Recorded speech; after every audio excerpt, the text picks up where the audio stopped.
Hey, everybody, Tom Gentile. Welcome to the Patterns and Profits podcast. Yes, I'm live. I'm on video, and it is October 31st. Happy Halloween. I am dressed as a rules-based trader. In fact, that's pretty much how I dress every day of the year that I'm in front of a screen. Lots of stuff I want to cover here in our time together today. So first of all, I wanted to try this out as a video. So if you're watching this, give me a comment. Let me know if this is something you want to see in the future. Other than a couple of notes I have right here, pretty much unscripted. I want to dive into what's happened this week because this is an important week. Next week's even more important, I think. So I'm going to take the spot opportunities. I'm going to take the create alternative risk trades. I'm going to talk about plan, execute, and manage. And I want to focus on each of those in one point throughout the podcast. All right. So again, let me know your thoughts. Share your comments. Let me know if this is something you want to see on a regular basis. So let's start with spotting opportunity. So a lot of you know I use something called the money calendar. The money calendar is a seasonal piece of software that my team and I developed. In fact, we're celebrating our 10-year anniversary of the money calendar because we've been using this thing for 10 years. It is one of the most robust pieces of software, the tools that I've ever used, right? It's easy to understand. You buy on a certain day, you sell on a certain day. What we do is we take the thousands of stocks that are out there and we strip away all but about 350, 400. And so what do they have in common? Well, they are all the most liquid stocks that are traded. They trade options. They trade not only options that expire at the end of almost every month, but they trade weeklies as well. So they're very liquid stocks that have a lot of options, strikes, expiration dates to them. And so what we do is we take those 375 roughly stocks and ETFs that qualify, and we run them through our data scraper. And what we're doing is we are looking back a minimum of 10 years, sometimes as much as 20. And what we're looking for are patterns on the calendar. The best day to buy that stock, the best day to sell that stock. And we're looking for not only that, but we're looking at the entire landscape. So I'm able to get a snapshot of what looks like a calendar and give myself an idea, where are we in the overall market? I'll then dive into and look at specific stocks. And I will look at things like, well, if I were to buy it today, what's the best end date? So when do I get out of that trade? I'll look at things like, well, how accurate is it? How accurate is it? Is it 90%?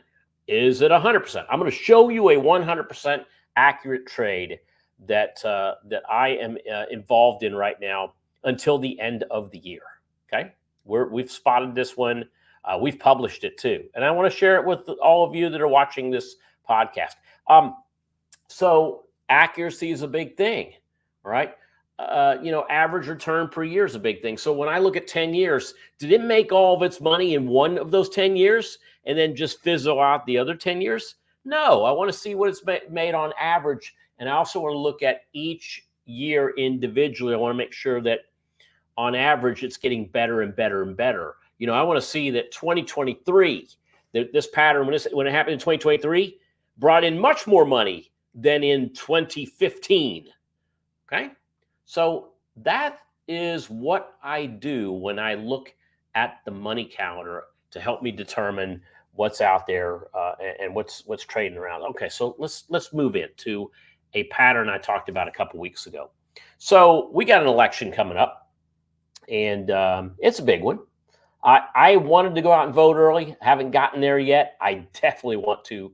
I do not want to vote on Tuesday because I think Tuesday is just going to be absolutely insane pretty much across the country. And so I'm trying to find those sweet spots where you can pop in, maybe not stay in line too long, get your vote tabulated and heard, and then move on. But I mentioned XLF, the financial sector, as one of the top sectors to go up in a Trump presidency. Okay.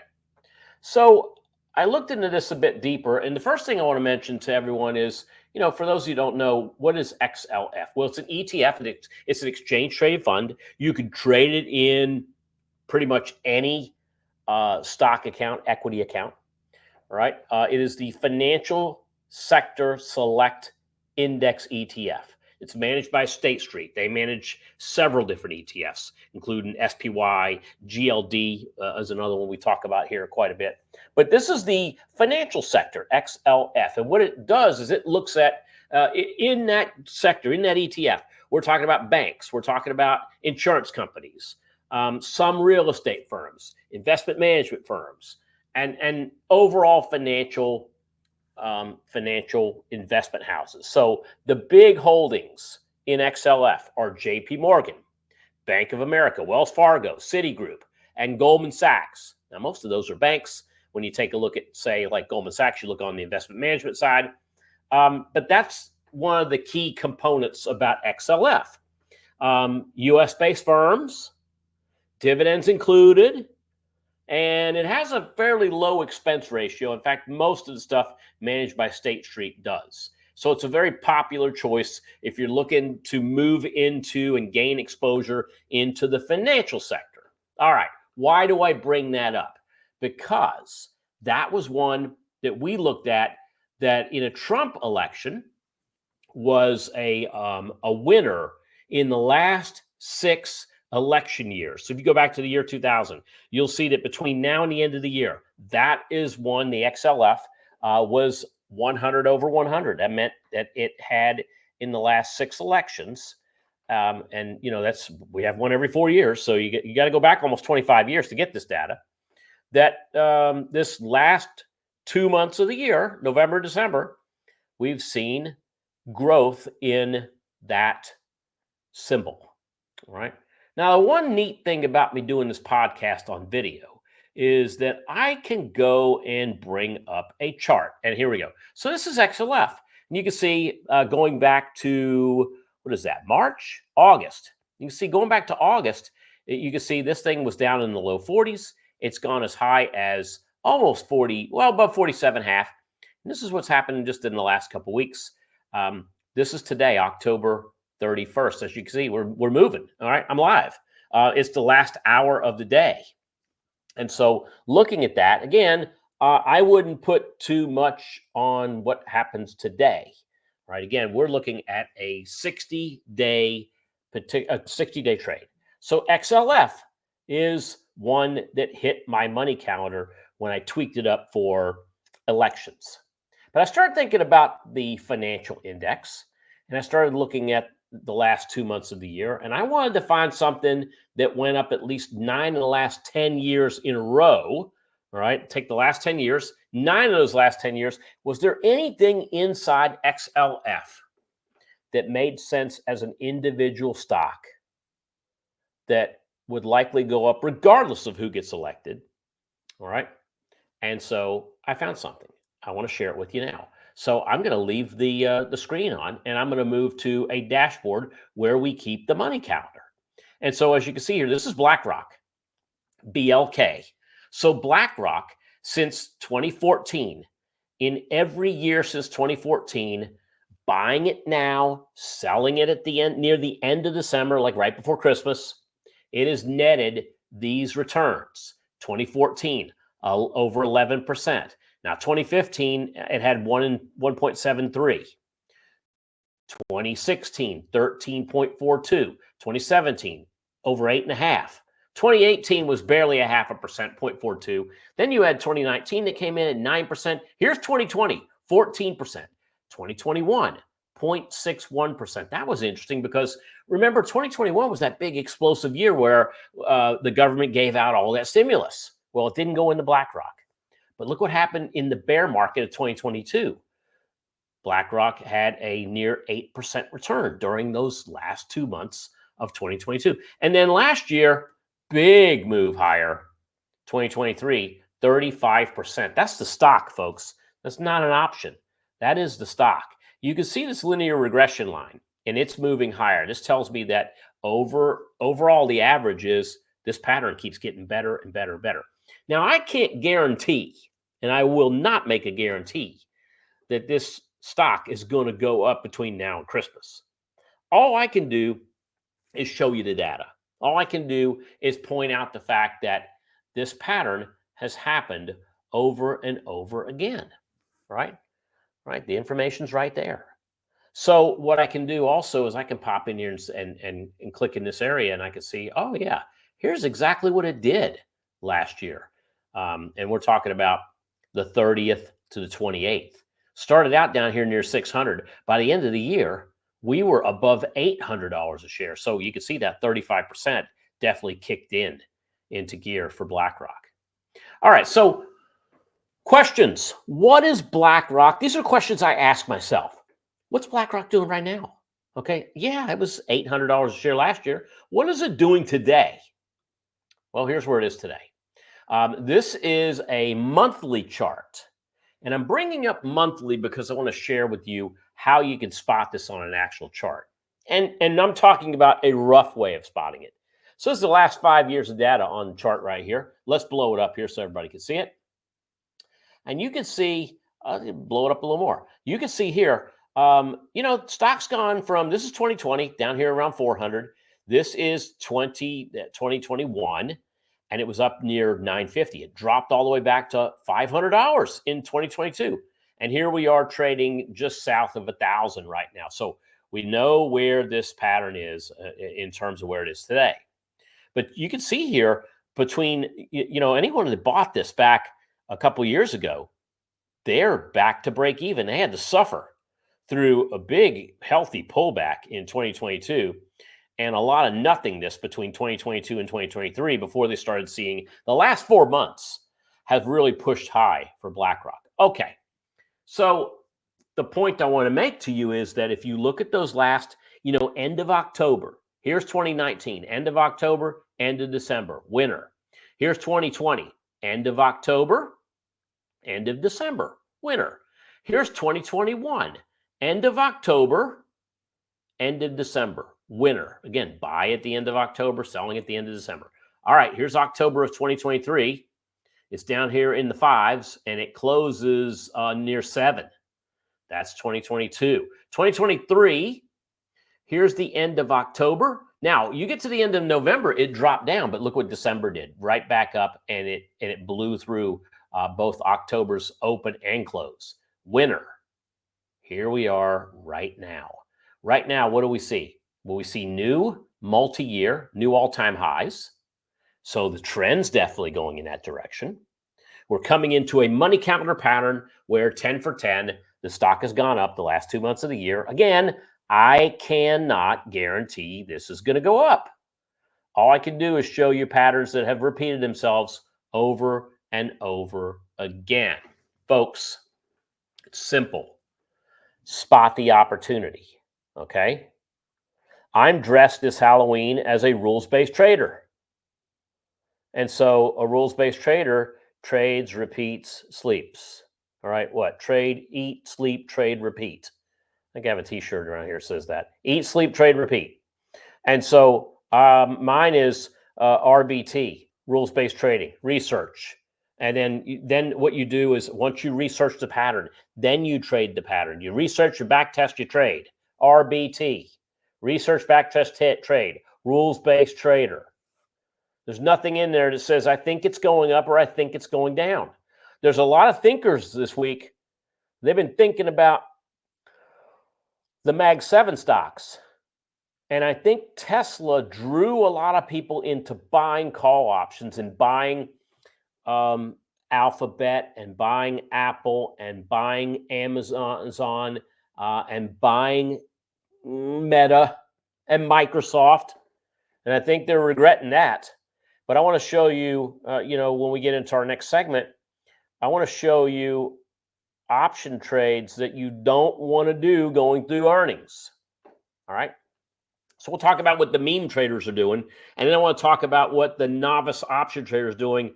And then I want to show you what not to do. Okay. So that's my pattern session this week. All right, creating these alternative trades. So to end on BlackRock, all right, we got a very interesting trade opportunity here at BlackRock. So, once you spot the pattern, many of us are not going to be able to buy this thing at $1,000 a share, or where it's close to it right now. So we're going to be looking at alternatives, and I thought I'd go just take a look at alternatives too. So here are the options on BlackRock, and so I'm looking at December 20th expiration because the next one out is in January. I think either one of these two are good picks. But you know what? I want to be out of most of my trading stuff before Christmas anyway. And the third Friday of December falls on the 20th. After that, volume is going to go lower heading into the holidays. Volatility might actually go higher because of the lack of volume. We will see. All right. But I've got BlackRock here, and let's just do this. All right. Let's take a look at, again, what is the, when you take a look at the what the money counter says.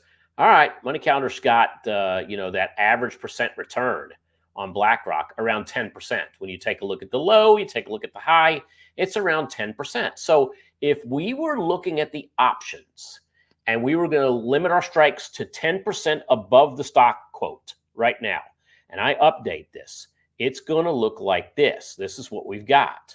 So I've got the stock trading around the 579. Let me update that one more time. There we go. All right, let's see if that changed it at all.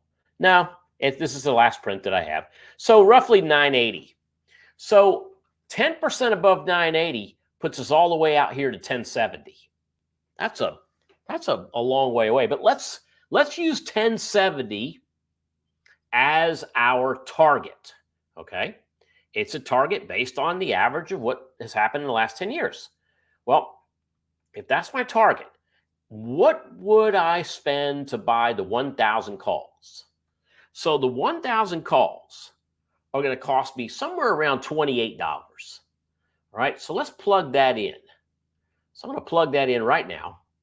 And this is going to tell me that for one call option, if I were to split the bid and ask, I'm going to pay $2,740 for that one call option. Now, here's what most option traders are going to tell you. Yeah, you got limited risk, man. You got unlimited upside, man. While I cannot disagree with that, I have to say this. Your upside is only good as to when you get out. So what I like to do is I like to target an upside. If my upside target is 1070, what is this call option going to be worth if we get to 1070? If I have the right to buy it at 1,000 and it's at 1070, I have something that's worth $70. If I paid $27 for it, is that more than a double? And the answer is yes. Okay. So I wanted to share that with you. In fact, 1070, if it becomes 70 points, you've got more than a double there, right? If you bought this at $35 and it went to 1070, you would have a double. All right. What happens if it stays where it is? Well, then you got a loss, because no one wants to buy your 1,000 call options on December 20th and pay anything for them if the stock's trading at 1,000. So that's your risk. Your risk is limited to what you pay for that option. How can we lower that risk and still give ourselves an ability to make as much as we can if it goes to 1070? Well, one way is with a call spread. And what we could do is we could go down here and we could look at maybe selling that 1070 call. Right. So what we're going to do is, it looks like right now they're going to pay us $7.45 right down the middle to sell that. So if I were to sell that and still buy the December 20th 1,000 call, well, what's that going to cost me? Well, if I'm buying a lower strike call and selling a higher strike call, and I'm going to take money in for what I'm selling, it's going to net me out something a little different. $19.95. All right, so less than $2,000. So instead of paying $2,745 for that call, I'm going to pay $19.95. Look at this. I have the ability, if this stock is trading at or above 1070 by December 20th, I have a maximum profit of over $5,000. That's a 250% reward. Imagine what BlackRock has to do on its own. If you just own the call option and you want to make 250% on the call, then you're probably talking about let's see, 75. You've got to be somewhere near 100, somewhere between 90 and 100 points. And that's, you're talking about maybe BlackRock trading at 1100 for that to happen. So just some food for thought when it comes to planning your trade, right? And I want to talk about how now we've talked about so far. We talked about the money counter. We talked about BlackRock. We talked about how to plan a trade. I think the right way to plan a trade. What are some don'ts when it comes to buying options that I could pass along to you? All right. So beginning of the week, I was talking about the four stocks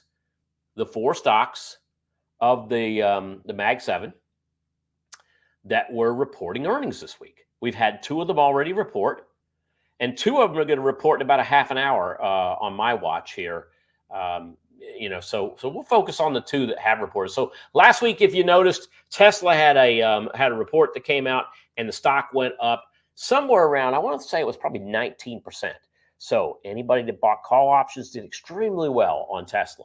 Even if you bought a straddle, and that's taking a position where you don't know which way it's going to go, but you think there's going to be a breakout that's going to be bigger than your cost. If you bought the straddle, you made money as well. If you bought puts, you didn't make money on Tesla.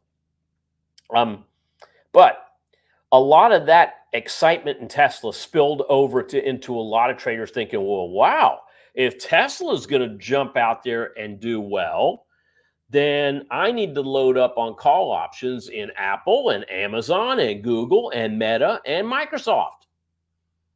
Well, how's that working out for you? Probably not too good. But what if you did the straddle? All right. What if you bought the calls and the puts ahead of the earnings and looked for a pop or a drop? Well, I can show you the two that have come out so far this week of these reports, and that was Google and Meta. Let's look at Google and Meta. Let's take a look at Google and Meta. So back on my screen, let me bring my screen up. Let's pop over to, let's see what I got here. Okay, here's Google.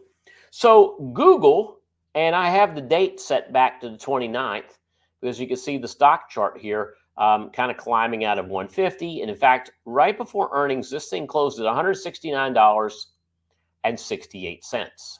There it is right there. Earnings are coming out. Let's say we jumped in and we were looking at options at the close. What would those look like? Well, to do that, I'm going to pop on over. I'm going to look at the option chain on Google, and I don't have to look far.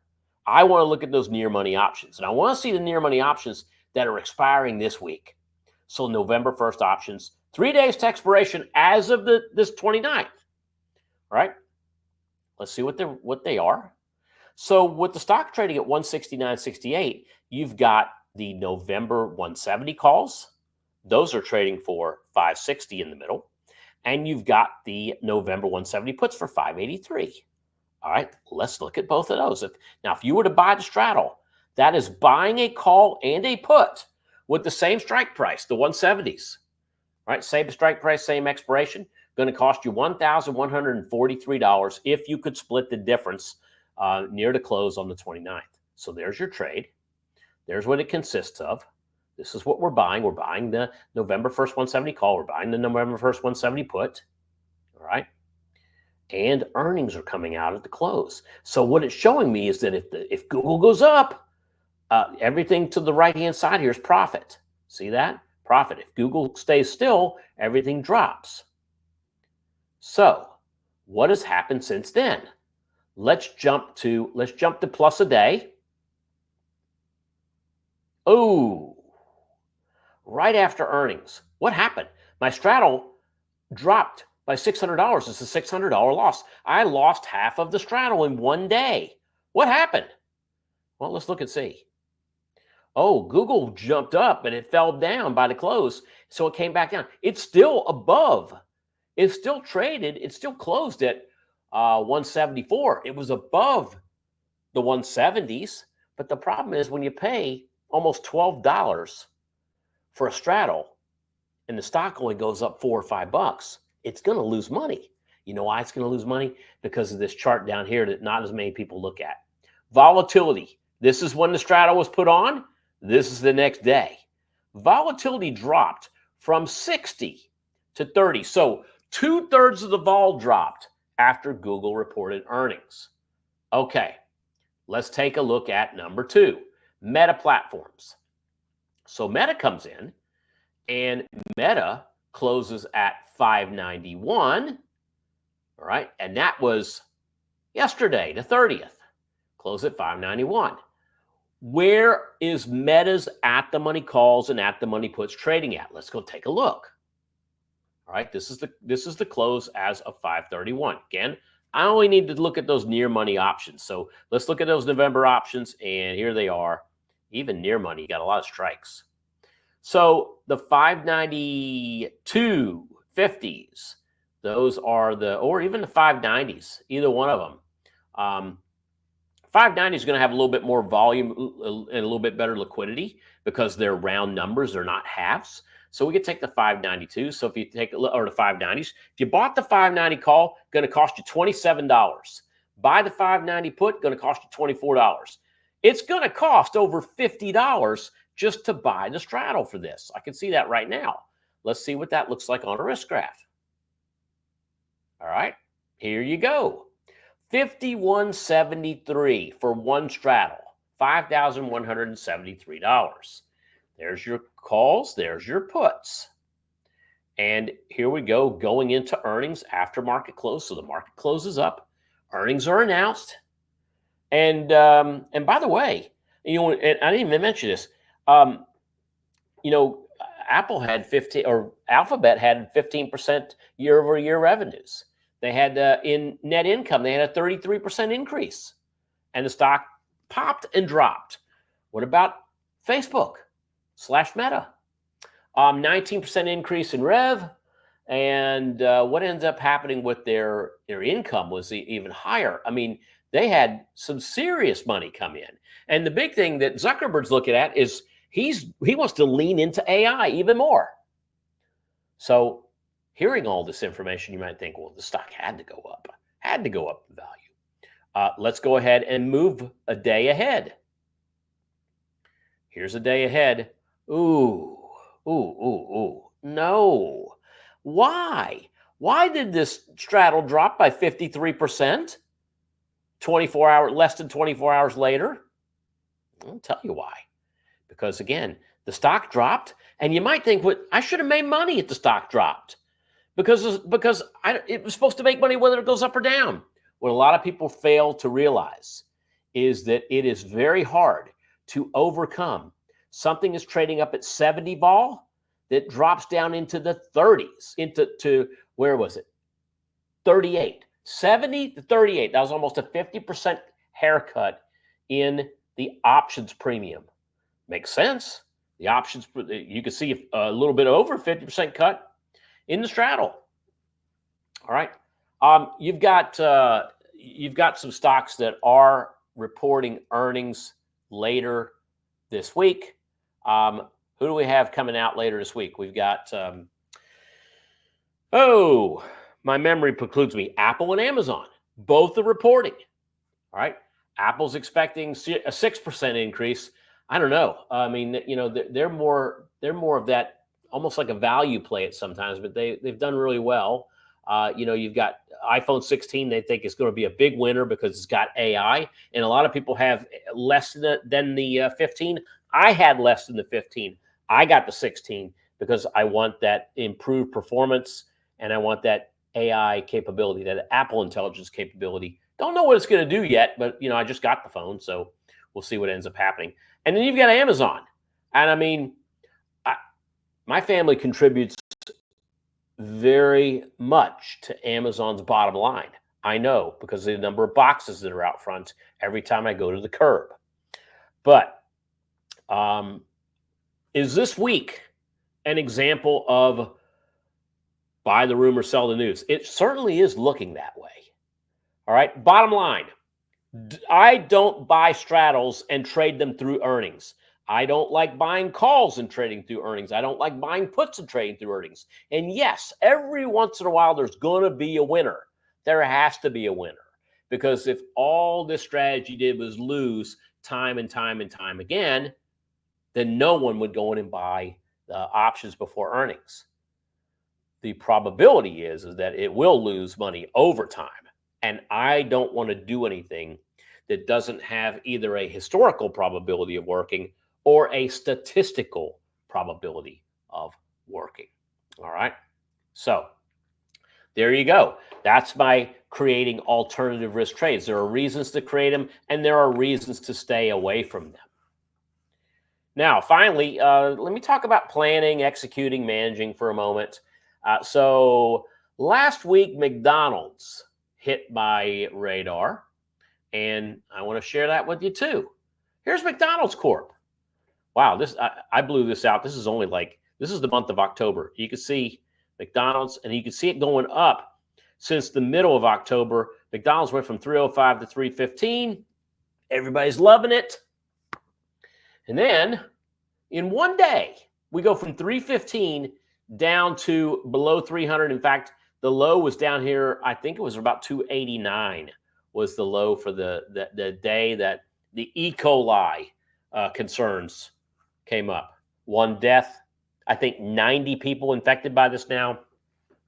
And they went from, it was slivers of onions to maybe it's something more. In fact, McDonald's has campaigns out right now saying that their burgers are safe and it's safe to eat there, and they've taken every precaution possible.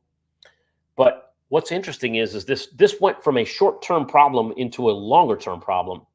I didn't look at it this way as a pattern trader because one of the patterns I like to look at too is volume. Take a look at this average daily volume on McDonald's. You can see here how it's below 5 million shares a day. And then on the 23rd, it jumps to, what is that, 16, 17 million shares in one day. That meant a lot of money went out of McDonald's. So what I do is I look at these big volume days, and I look at the ends of the wick. There's your high, the low 300s. There's your lows. I think it was 289. And so what I like to look at is momentum. And if the market can bust above that high, then it is based on patterns I see that we're going back from whence we came. And if we bust below the low, then we are going to go into uncharted territory. So I move forward one day. There you go. And we broke above it and we closed right there. And I liked that move and I jumped into that trade. And I actually ended up buying some call spreads. And I believe I spent, don't hold me on this one, $2.40 for a 5-point spread. Didn't spend a lot of money. Got a couple of them. Anyway, the expectation is this is going to get better and better. Look what happened the day after. It's going to happen to everybody. I'm sharing this with you because I am not infallible either, but take a look at that move. That really makes you think, okay, this is a pattern that is maybe not going to repeat itself. That's the 25th. Take a look at Monday, the 28th. We hopped up and it was looking better, and then it fizzled back out. Look at what happened on the 29th. We jumped above, and for a bit of time, we were above the high the day I jumped in. And I'm like, okay, this is it. Next day, please. You see that move? That move was below the low. That told me no matter how much I spot the opportunity, no matter how much that opportunity works, no matter how good I plan that option trade as an alternative, if you get a stop, and for me, I was looking at this as an entry, I use that as my stop. If that violates, doesn't matter how good the trade is. It violated my stop, and I exited my trade for a loss. All right, let's recalculate a little bit. If I bought the stock at this level here, which is about 302, and I ended up having a stop at 289, 299. I mean, you're talking about somewhere around 12 or 13 points. That would have been a 12 or 13 point loss on the stock. What did I lose? I want to say I got out of these for, $1. dollar and a half, dollar and $1.20 loss, I think. So instead of losing $12 in the stock, I lost about $1.20, $1.25 on the option spread that I did. Nevertheless, it's a loss. It's something you have to deal with as a trader, regardless of whether you're a pattern trader, a statistical trader, a trend trader, a contrarian trader, a volatility trader. You have to realize that this is part of trading. All right. So I thought I would end there, folks. So that's my video podcast for you for the week ending on November 1st. Happy Halloween to you. And one more time, if you like this and you want me to do these videos from now on as a podcast, I'm happy to do so. All right. I have some ideas of bringing guests on here and there.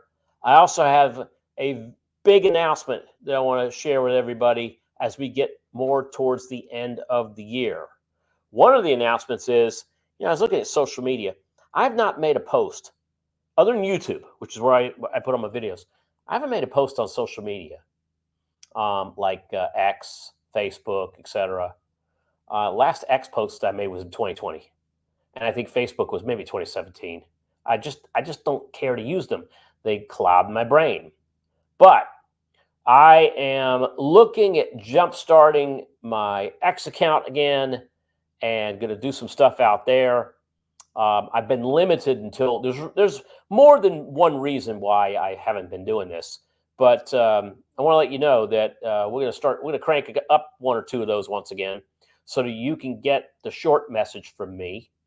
And I've got even bigger announcements that I'm going to be sharing with all of you here as we get into the holiday season. All right. All good announcements. So anyway, have a great rest of your day, rest of your week. Happy Halloween. I would say vote early because I think it's going to be a madhouse on Tuesday. And I will be back with another podcast, and maybe we'll know who our new president's going to be by then. So I will see you all at that time. Till then.